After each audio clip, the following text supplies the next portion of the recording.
Hi, this is P.R. Sundar. Do you know that National Stock Exchange of India was set up in 1992? They got license as an exchange in 1993 from SEBI and they started their operation in 1994. So an expert is the one who should know everything in the related field. So this is a small piece of information for you. Let us go to question and answer session straight away. Kala Devi, sir, how much annual returns to expect as option seller, including leveraged expiry trading?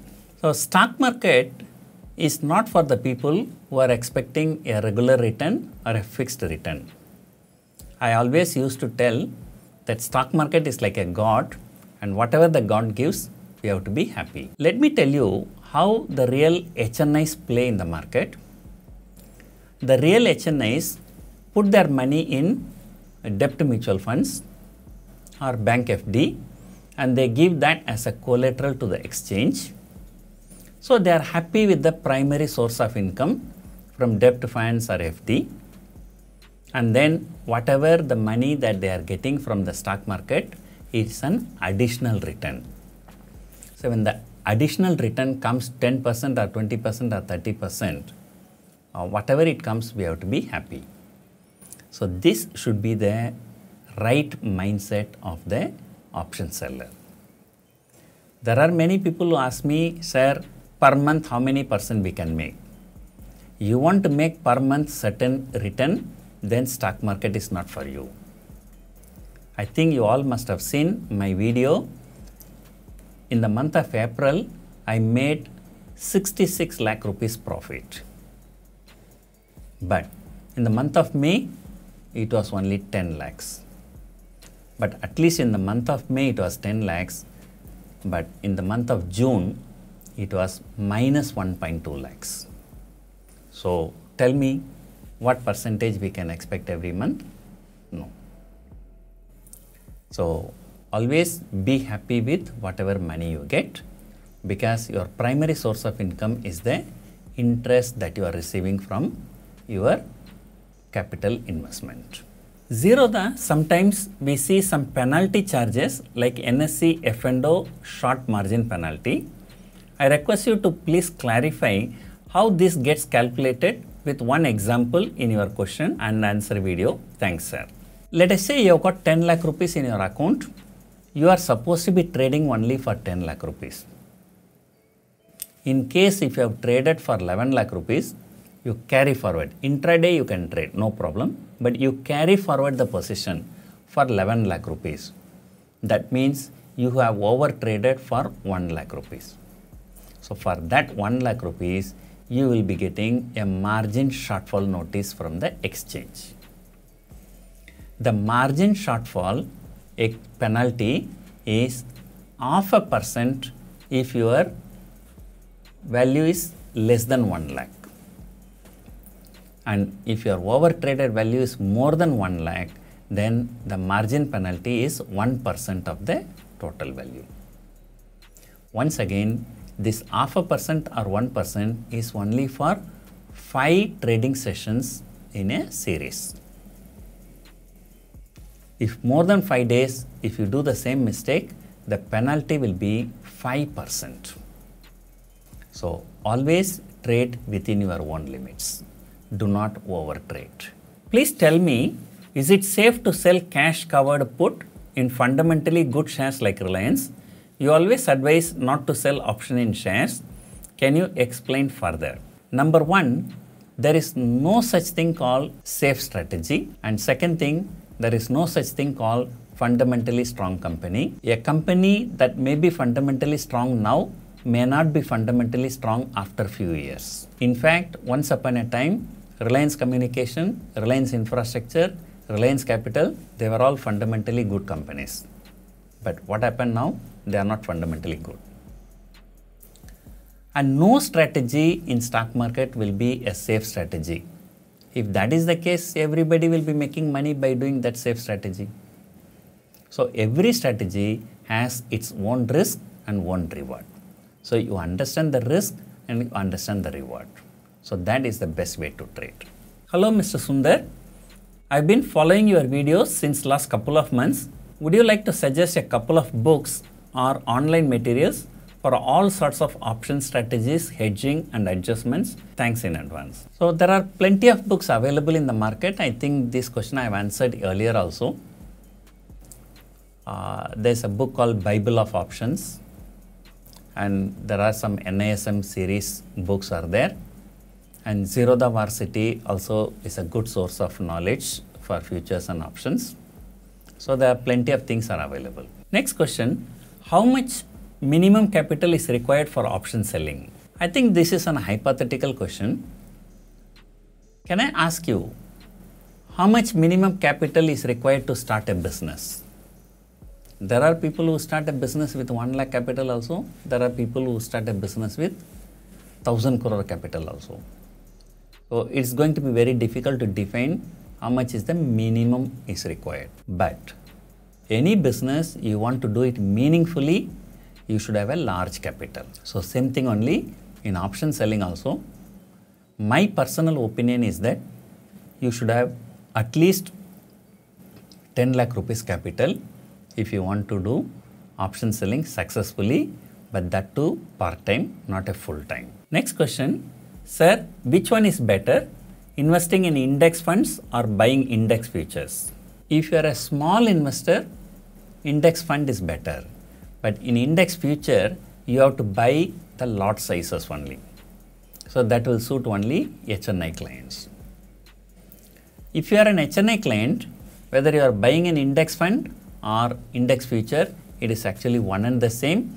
Earlier, I posted a video regarding this. When I choose to buy Reliance Industries, I did not buy it in the cash market, I bought it in future market. That is because my entire money, I put it in debt mutual funds where I'm getting 6-7% interest and I'm enjoying that interest. Then by pledging those debt mutual fund, I got a limit for trading, and out of that limit, I bought the Reliance Industries futures. So there is no standard answer. If you are a small investor, better fund, and if you are a big investor, then future. Hello sir, Vanakkam, Vazhga Valamudan. What is the probability of getting an unlimited loss, practically speaking? Practically speaking, you have an unlimited loss in every part of your life. When a person crossing the road, a car can come and hit and he can die. So that's an unlimited risk he carries. But what is the probability? You are not going to find out. 0.0001% probability. But what does it help you? So what you can do, you be careful when you cross the road. You make sure that you cross the road only when there is a green light. Though there is a green light, you just have a look at both the sides, make sure that no car is speeding and just cross the road. So the same way, for option sellers, unlimited risk is always there, but only thing is what they can do, either they can do the hedging or they can be a bit careful. So that's what we can do. Next question, sir, how selling first and buying last makes sense? And all the option sellers, they do sell first and they buy later. So how does it make sense? It makes sense as long as you are making profit. That's it. Next question, sir, if a big player buy 1000 lot of put from 250 retail player in a single order, what will be the change in the number of contract or volume? Similarly, if you sell 1000 lot in single order, what will be the volume? See, somebody buying 1000, somebody selling 1000. So that means the volume is considered as 1000 only. It is not considered as a 2000. So whenever there is a buyer, there must be a seller. Whenever there is a seller, there must be a buyer. Only then the trade goes through. When the trade goes through, the volume is calculated as the number of trades. If the put option ends in the money, you said it will result in physical delivery, where shares will be credited after expiry date. For shares like Eicher Motor, where liquidity is low, physical delivery will happen if there are no shares, no sellers. So this argument is illogical. The person who has to give the physical delivery, it is his responsibility, he has to give. Whether there is illiquidity or not, it does not matter. Say for example, if I am selling a call option, if the call option goes in the money and if I do not square up the position before expiry day 3:30 p.m., then I have to give delivery. So if I don't give delivery, the next day the shares will be bought from the auction market to give it to the delivery. And whatever loss happens because of this buying in auction market, so that loss I will have to bear. So always I advise people not to trade in stock options.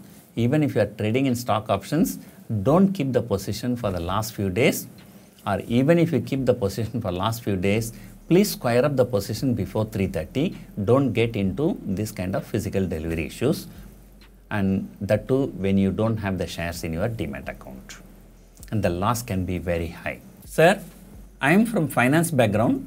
I am thinking to start my trading journey, but only in options writing, as it has more probability of getting right.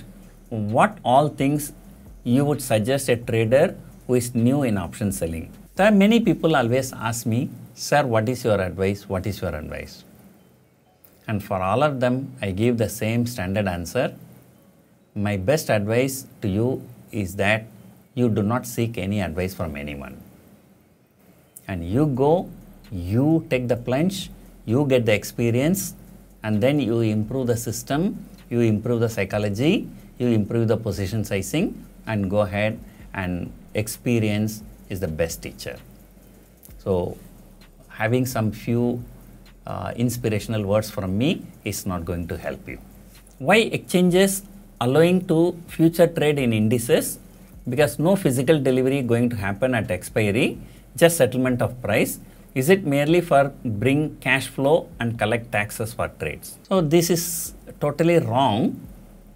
And in fact, trading in indices is much safer than trading in stock futures. Stocks can fall 40%, 50%, 60% in one day, but the index can never fall so much. So it is always safe to trade in indices. So therefore, I'm sure everybody will be encouraging trading in indices. Next question, selling OTM options one day before expiry, especially at the support and resistance zones, guarantees profit 8 out of 10 times. Then why don't people follow this simple strategy and gain from weekly expiry? Is there any unwarranted risk? Please share your experience with writing OTM options. If you think that this works 8 out of 10 times, go ahead and do it. But 2 times when it goes wrong, you make sure that the loss is not more than what you made in 8 out of 10 times. So option selling is all about risk, and most of the time you win, and sometimes when you lose, you may lose big.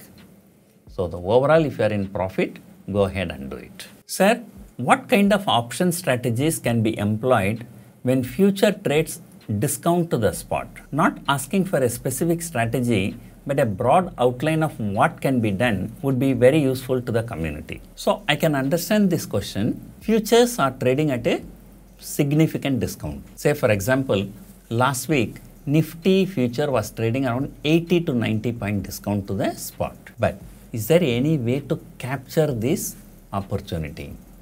So that is the question.